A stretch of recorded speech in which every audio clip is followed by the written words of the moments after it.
అమరావతి రాజధాని నిర్మాణంలో కీలకమైన ఐకానిక్ భవనాలపై ప్రభుత్వం ఫోకస్ పెట్టింది. ఓవైపు అంతర్జాతీయ స్థాయి డిజైన్లు, మరోవైపు ప్రభుత్వ భవనాలకు తగిన హుందాతనం. ఇక 2028 దసరా నాటికి నిర్మాణాలు పూర్తి చేయాలన్న డెడ్లైన్. మరి సీఎం నిర్దేశించిన గడువులో అమరావతి ఐకానిక్ భవనాలు కొలువుదీరుతాయా? 2028 దసరా నాటికి అమరావతి కొత్త రూపు ఎలా ఉండబోతోంది అనేది ఆసక్తిగా ప్రస్తుతం మారింది. బ్రీఫ్గానే డిస్కస్ చేద్దాము. బాజీ గారు, ఒక పక్కన ఐకానిక్ డిజైన్లకి సంబంధించి ఎలివేషన్కే కోట్ల రూపాయలు ఖర్చు వేస్తున్నారు, వేల కోట్ల రూపాయలని కొన్ని విమర్శలు వచ్చినాయి. మనం కూడా గతంలో మాట్లాడుకున్నాం. దానికి ప్రభుత్వ పరంగా నారాయణ గారు కూడా కొంత క్లారిటీ ఇచ్చారు. అది ఒక భవనానికి కాదు, అది ఒక కొన్ని భవనాల సముదాయం, అలాగే గవర్నమెంట్ కాంప్లెక్స్, అలాగే దీనికి సెపరేట్గా ఒక అట్రాక్షన్ కోసం ఒక ప్రత్యేకమైన శైలిలో పెడుతున్నాం కాబట్టి కొంత ఖర్చు ఎక్కువ అవుతుంది ఐకానిక్ భవనాలకి మిగిలిన వాటితో పోల్చుకుంటే అని ఆయన అడ్మిట్ చేశాడు. కానీ ఒక్క బిల్డింగ్కి కాదని చెప్పేసి నిన్న జరిగిన ఒక మీటింగ్లో చంద్రబాబు నాయుడు గారు ఆసక్తికరంగా లుక్ అవన్నీ కూడా అంతర్జాతీయంగా ఆకర్షించేటట్టుగా, అలాగే అమరావతికి ఒక గుర్తింపు వచ్చేటట్టుగా ఉండాలి అని చెప్తూనే డిజైన్స్ పరంగా ఇంటీరియర్స్కి మాత్రం దుబారా చేయొద్దు, డబ్బు ఎక్కువ ఖర్చు పెట్టవద్దు అని చెప్పారని చెప్పేసి ఇప్పుడు వచ్చింది. అది నిజంగా కనుక ఆయన మనస్ఫూర్తిగా దాన్ని సీరియస్గా తీసుకొని చెప్తే మంచిదే. అది రెండు, మరి ఇది ఎంతవరకు అమలవుతుంది అనేది ప్రశ్నే. ఎందుకంటే వీటికి డిజైన్స్ సప్లై చేసింది UK London based Norman Fosters అనుకుంటా. వారికి సంబంధించిన ఇక్కడ అలయన్స్ పార్ట్నర్ ఎవరో వాళ్ళు ఆర్కిటెక్చరల్ డిజైన్స్ ఇచ్చారు. మరి డబ్బు ఖర్చు అవ్వకుండా ఆ స్థాయి కంపెనీలు చేస్తాయా? కష్టమే. మరి దీన్ని ఎలా చూడొచ్చు అంటే ఇది అట్లీస్ట్ ఒక భావన కలిగింది అనేదాన్ని ఇంకా తీసుకోవచ్చా? లేదంటే కనుక ఇదేదో దీనికి అంత పెద్ద ఇంపార్టెన్స్ ఇవ్వాల్సిన అవసరం లేదు, ఆయన చెబుతూనే ఉంటాడు, ఆ ఖర్చు అవుతూనే ఉంటుంది అని చెప్పేసి తీసేసేయాలి. యాక్చువల్గా ఈ మన అమరావతిలో మాట్లాడుకుంటుంది మనం ఈ సబ్జెక్ట్ లో ఐకానిక్ టవర్స్ గురించి అండి. ఈ ఐకానిక్ టవర్స్ అంటే అసెంబ్లీ, హైకోర్టు, అట్లాగే సెక్రటరియట్, జిఐడి సంబంధించిన 5 టవర్స్. వీటినే మనం ప్రధానంగా ఐకానిక్ టవర్స్ గా మాట్లాడుకుంటున్నాం. వీటిలో ఏంటంటే మరి ఈ డిజైన్స్ ని ఇచ్చింది మీరు చెప్పినట్లుగా నార్మన్ ఫోస్టర్ కంపెనీ. ఇండియన్ వాళ్ళ యొక్క ఫ్రాంచైజీ పార్ట్నరు హాఫీజ్ కాంట్రాక్టర్స్ అనేది ఒక సంస్థ, ఆర్కిటెక్ట్స్ అనే సంస్థ, వాళ్ళకి ఇండియన్ కౌంటర్ పార్ట్ గా ఉందండి. సో ఇప్పుడు ఏంటంటే రీసెంట్ గా చంద్రబాబు నాయుడు గారు, నారాయణ గారు, మా ఇతర అధికారులు అందరూ కూడా, సిఆర్డి అధికారులు, వీళ్ళు ఈ ఇండియా టూర్ లో రాష్ట్రంలో పర్యటిస్తున్న నార్మన్ ఫోస్టర్ బృందంతో సమావేశం అయినప్పుడు ఈ చర్చ వచ్చిందండి. చంద్రబాబు నాయుడు గారు చెప్పింది ఏంటంటే మనం ఏదైతే ఆకృతులు ఉన్నాయో ఎక్స్టీరియర్స్ అంటే బయట నుంచి కనపడే ఆకారాలు, ఈ నిర్మాణ టవర్ల యొక్క ఆకారాలు మాత్రం అంతర్జాతీయ స్థాయిలో ఆకర్షణీయంగా ఆకట్టుకునే విధంగా ఉండాలి. కానీ ఇంటీరియర్స్ మాత్రం ఎక్కువ విలాసవంతంగా ఖర్చు పెట్టద్దు అని చెప్పారు. నిజమే, వాస్తవమే. దీనికి మరి రకరకాల పరిభాషలు చేస్తూ ఉంటారు. వైసీపీ వాళ్ళు ఎక్కువగా ఖర్చు ఎక్కువ పెడుతున్నారు అని విమర్శిస్తున్నారు. కాబట్టి చంద్రబాబు నాయుడు గారు కొంచెం మనసు మార్చుకొని మాట్లాడారా? యాక్చువల్గా ఆయన నైజం వేరు. నా చంద్రబాబు గారి నైజం ఏంటంటే సాధారణంగా కొంత ఒక 100% ఒక గొప్పతనం ఉంటే 200% ఎగ్జాజరేషన్ చేసి చెప్పే నైజం చంద్రబాబు నాయుడు గారిది. అటువంటి చంద్రబాబు నాయుడు గారు ఇవాళ విలాసవంతంగా వద్దు, సింపుల్ గా కానివ్వండి అని చెప్పేసి చెప్పారు అనేది ఆయన ఉంటుంటే కనుక కొంత ఆసక్తికరంగా ఉంది.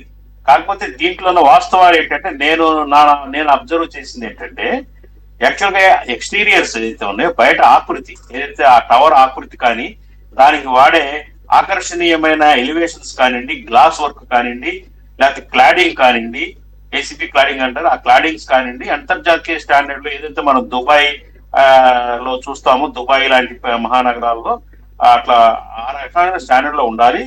కానీ ఇంటీరియర్స్ మాత్రం అంత లగ్జరీకి వెళ్ళొద్దు అని చెప్పారు. దీనికి కారణం ఏంటంటే ఈ ఏదైతే ఐకానిక్ టవర్స్, అసెంబ్లీ కానివ్వండి, హైకోర్టు కానివ్వండి, సెక్రటరియట్ బిల్డింగ్స్ కానివ్వండి, ప్రతినిత్యం కూడా జనం రద్దీ ఉంటారు. దీంట్లో జనం వస్తూ పోతూ ఉంటారు.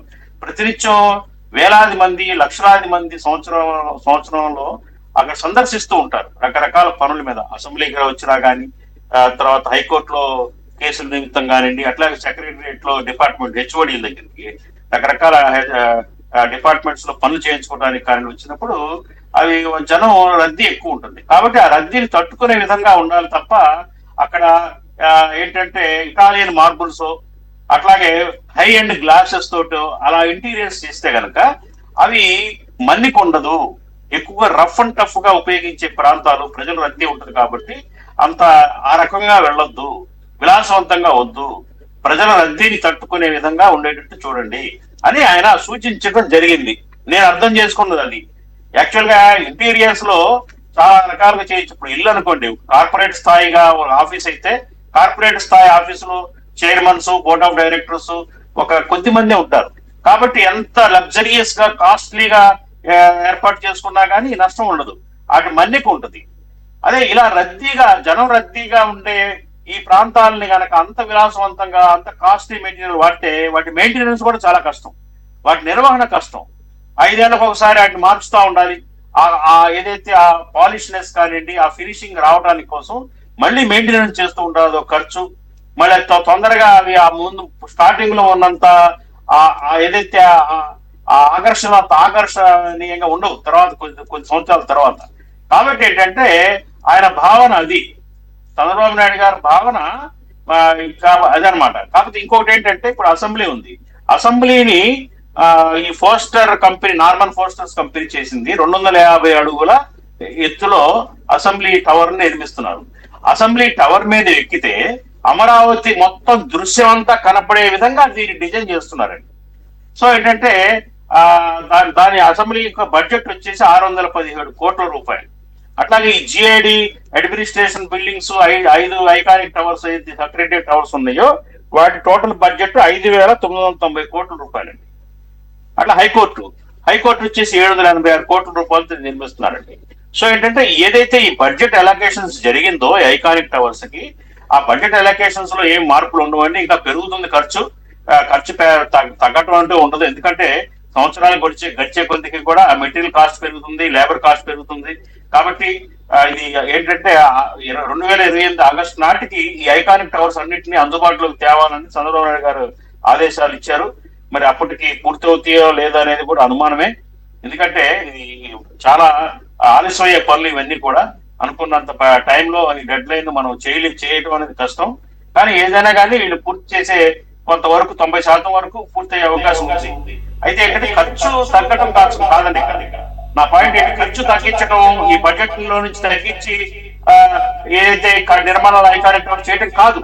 అక్కడ ఏంటంటే రఫ్ అండ్ టఫ్ వినియోగం కోసం ప్రజల యొక్క లక్షలాది మంది ప్రజలు సందర్శించినా కానీ చెప్పు చెదరకుండా అలాగే ఉండే విధంగా ఉండాలన్నది చంద్రబాబు నాయుడు గారి అభిమతం అని నేను అనుకుంటున్నాను. సురేష్ గారు. సార్ కోటేశ్వర్ గారు, రిషికొండ ప్యాలెస్ గురించి జగన్మోహన్ రెడ్డి గారు చేసిన ఖర్చు మీద తెలుగుదేశం పార్టీ, జనసేన ఏ విధమైనటువంటి విమర్శలు చేశాయో బహుశా అలాంటి సెగ చంద్రబాబు నాయుడు గారికి తగినట్టుగా ఉంది. అది చిత్తశుద్ధితోటి ఆయన అటువంటి ప్రకటన చేశారని నేనైతే నమ్మను. ఎందుకంటే అది చంద్రబాబు నాయుడు గారి స్వభావానికే విరుద్ధం. ఏది చెప్తే దానికి విరుద్ధంగా వ్యవహరించేటువంటి స్వభావం అయింది. రెండోది, అసెంబ్లీ భవనం మీద నుంచి చూస్తే అమరావతి మొత్తం కనపడే విధంగా డిజైన్ చేశారు అంటే అసెంబ్లీ భవనాన్ని రోజు జనాన్ని ఎలౌ చేసి దాన్ని మొత్తం చూపించడానికి అనుమతిస్తారా? ఎక్కడైనా ఏ రాష్ట్రంలో అయినా అట్లా అసెంబ్లీ ప్రాంగణంలోకి జనాన్ని ఫ్రీగా అనుమతించినటువంటి ఉదంతాలు ప్రపంచంలో ఎక్కడైనా ఉంటాయా? ఎక్కడా ఉండవు. అదొక రిస్ట్రిక్టెడ్ ఏరియా. ఆ విధంగా సాధారణ జనాన్ని కనుక అనుమతించేట్లయితే దానికి భద్రత ఉంటది, హైకోర్టు కానీ లేకపోతే ఇట్లాంటి వాటికి.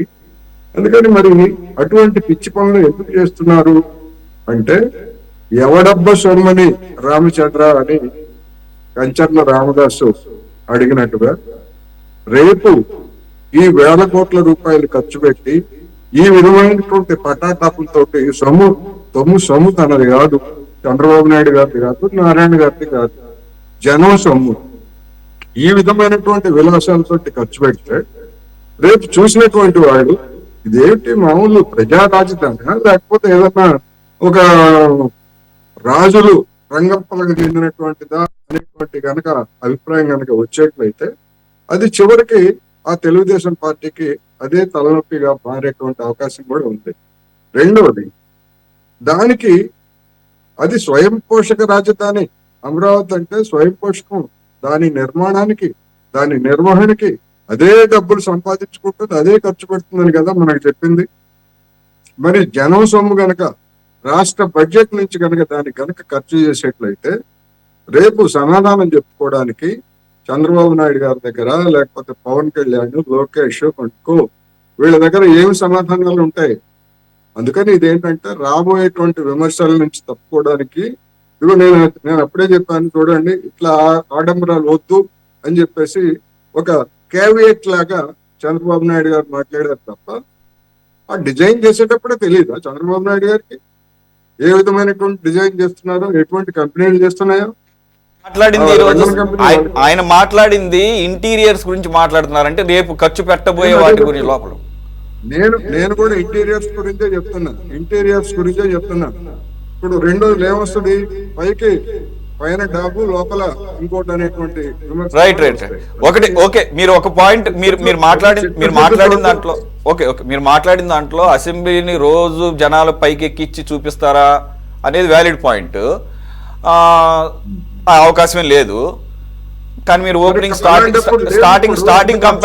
స్టార్టింగ్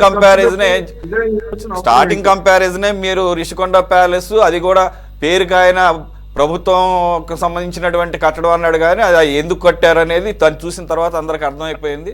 సో అదొకటి, సరే అది మీ ఇష్టం. రెండోది, ఇప్పుడు మీరు అమౌంట్ దేని నుంచి ఖర్చు పెడుతున్నారు అనేది మీకు తెలుసు కదా ఆల్రెడీ, మనందరికీ తెలుసు కదా, మీకే కాదు కదా, రాష్ట్ర బడ్జెట్ నుంచి కాదు కదా దీన్ని ఖర్చు పెట్టేది. మొత్తం కూడా ప్రపంచ బ్యాంకు నిధులు, బయట నుంచి వస్తున్నటువంటి నిధులే, ఏషియన్ డెవలప్మెంట్ బ్యాంకు, నాబార్డు. కాబట్టి అది ఆ విషయం అట్లా కదా చెప్పింది ఆయన.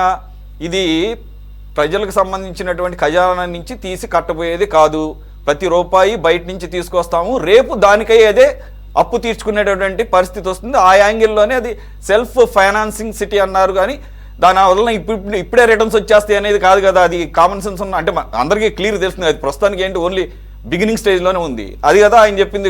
మొత్తానికి అది ప్రజాధనం కాదు కదా సార్. రేపేమన్నా ప్రజల మీద భారం పడుతుంది అంటే అది వేరే విషయం. రైట్. ఎనివే, కోటేశ్వర గారు కట్టినట్టు ఎలాగో మన కంక్లూజన్లో ఉన్నట్టు సెక్రటరీ గారు. సార్, ఇప్పుడు నాకున్న అనుభవం, అంటే నేను కూడా సివిల్ కాంట్రాక్టర్ని, నాకున్న అనుభవం ప్రకారం ఏదైనా ఒక బిల్డింగ్ కడితే దాంట్లో 30 to 60% వరకు ఇంటీరియర్స్ కు అయ్యే ఖర్చు సార్. అంటే ఒక బిల్డింగ్ ఒక 500 కోట్లకు మనం కడితే ఇంటీరియర్స్ 30% నుంచి 60% దాకా అవుతాయి అన్న. మనం పెట్టే ఆ బ్రాండెడ్ ఇంటీరియర్స్ అంటే కింద ఫ్లోరింగ్ డిజైన్ కానీ, అంటే వాడే మెటీరియల్ కావచ్చు, లేదంటే పెయింట్లు కావచ్చు, అంటే గోడలకు వేసిన పెయింట్లు కావచ్చు, లేదా పెయింట్ బదులు లేదంటే వాడే ఈ వాల్ టైల్స్ కానీ, లేదంటే ఈ తర్వాత లేదంటే గ్రానైట్ కావచ్చు, లేదంటే మీరు అంటున్నట్టు ఈ మధ్య కాలంలో మనము ఈ ఇటాలియన్ మార్బల్ కావచ్చు, రకరకాలుగా సార్ ఇటాలియన్ మార్బల్లో 400 నుంచి 20,000 వరకు కూడా స్క్వేర్ ఫుట్ ఈ రోజు మనకి ఇటాలియన్ మార్బుల్ దొరుకుతుంది. అంటే నార్మన్ ఫోస్టర్ అనే వ్యక్తి మామూలు వ్యక్తి కాదు సార్.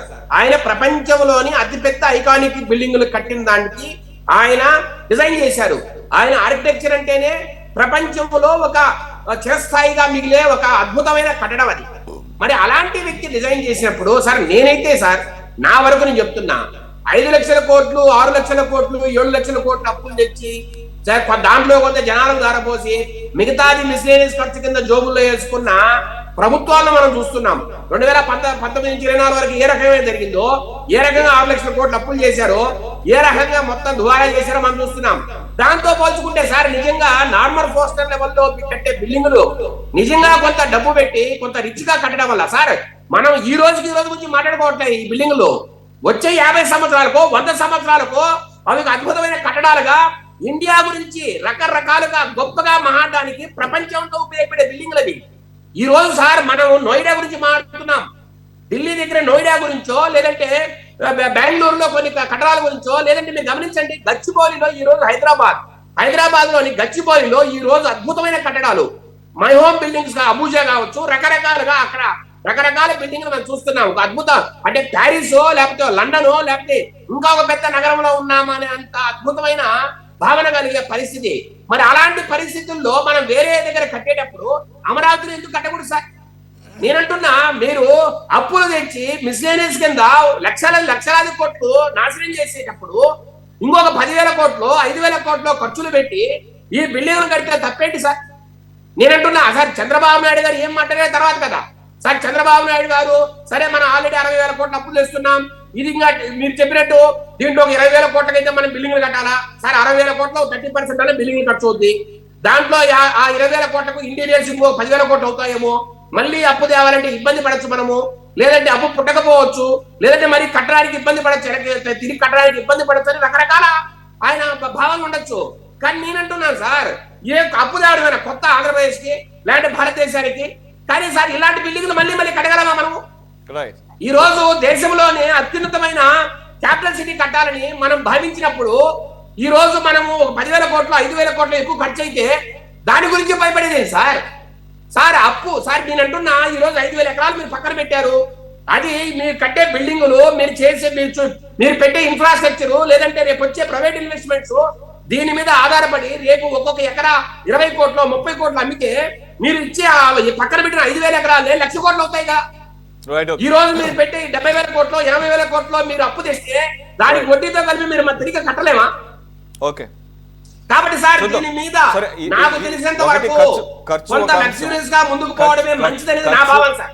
ఖర్చు ఒక అంశం 2028 డిసెంబర్ అంటున్నారు, సారీ దసరా టైం అంటున్నారు. అంటే అప్పుడు ఇంకొక ఆల్మోస్ట్ ఎలక్షన్స్ టైము దగ్గర పడతా ఉంటుంది, ఒక 7-8 నెలలు. 2029 జగన్మోహన్ రెడ్డి గారి మాటలు ఏంటంటేనేమో ఆయన నేను రాగానే వచ్చి అమరావతిని ఆపేస్తాను అని చెప్పేసి చెప్తున్నాడు. అప్పుడు గనక కంప్లీట్ అవ్వలేదనుకోండి, మరి ఆ తిరగబడ్డ కమల పువ్వు ఎంత హైట్ వెళ్తుందో తెలియదు. మరి ఎక్కడికి తీసుకెళ్ళి ఈయన వస్తే ఏ స్థాయిలో ఉంటాయో, ఏ స్థాయిలో కంప్లీట్ అవుతాయో, ఆ తర్వాత 2% 3% వర్క్ మిగులున్నా కానీ ఆయన కరాఖండిగా చేసే ఆలోచన ఉద్దేశం ఉన్నట్టయితే కనపడటం లేదు. కాబట్టి ఇవన్నీ కూడా ఏదంటారే ఏమో సార్. ఇప్పుడు సుదూరమైన కాలంలో జగన్మోహన్ రెడ్డి గారు మళ్ళీ అధికారంలోకి వస్తారనే ఫీలింగ్ నాకైతే లేదు సార్. ఎందుకంటే సార్ అది మీ పర్సనల్ పాయింట్ ఏంటంటే ఆయన ఏం చెప్తున్నాడు అనేది ఇక్కడ ఇంపార్టెంట్. కాబట్టి అది ఏదో అంటారు కదా, అన్నిటిని తీసుకెళ్లి ఏదో నీళ్ళల్లో పోసినట్టు అవుతుంది అని ఒక అది. ఎందుకంటే కోటేశ్వరరావు గారు ఇందాక అన్నట్లు ప్రస్తుతానికి అప్పు అయినా కానీ అది కంప్లీట్ అయ్యి తన అప్పులు తను కనుక తీర్చుకోలేకపోతే ఆ భారం అంతా ఈ రాష్ట్ర ప్రజలు భరించాల్సి ఉంటుంది. కాబట్టి జగన్మోహన్ రెడ్డి గారు కూడా తన పంతాన్ని పక్కన పెట్టి అమరావతి ఏమన్నా సార్, అమరావతి తమిళనాడులో ఉందా ఆంధ్రప్రదేశ్ లో ఉందా సార్? అమరావతి ఉండేది ఆంధ్రప్రదేశ్ కదా. ఏం సార్ ఆంధ్రప్రదేశ్ ఒక 20,000 కోట్లు 30,000 కోట్లు అమరావతి మీద పెట్టి రేపు అప్పు కట్టి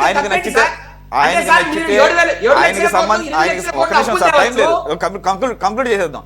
ఆయనకి నచ్చితే తమిళనాడు అయినా ఇష్టపడతాడు, కర్ణాటక బెంగళూరు అయినా ఇష్టపడతాడు. కానీ అది మీకు సంబంధించినటువంటి చంద్రబాబు నాయుడు గారి యొక్క ఆయా ఆలోచన విధానం. అది కాబట్టి చంద్రబాబు నాయుడు మంచి పేరు వస్తుంది కాబట్టి ఈ రకమైన అదే మరి అది ఆయన మానస్పుత్రిగా మిగిలిపోతుంది. దాన్ని నేను ఎందుకు డెవలప్ చేయాలనేది ఆయన కాన్సెప్ట్ అని చిన్నపిల్లలు అడిగిన చెప్తారు. కాబట్టి అందు గురించి సార్ అందు గురించే సార్ 2028 చివరి మీరే 2028 చివరికి అంటేసరికి అది ఖచ్చితంగా ఎప్పుడు కూడా టైం పెరుగుతుంది. మరి అది కనుక టైం దాటిపోతే ఏంటి దీని భవిష్యత్ అనే సంశయాలు డౌట్స్ కూడా ఉన్నాయి. Hope all these projects will be completed by 2029. Thank you very much for joining secretary గారు, బాజీ గారు, కోటేశ్వరరావు గారు అండ్ చిన్నపరెడ్డి గారు. ఇది వాళ్ళ టాప్ డిబేట్. మరో అంశంతో మళ్ళీ కలుద్దాం. Stay tune to city 24/7.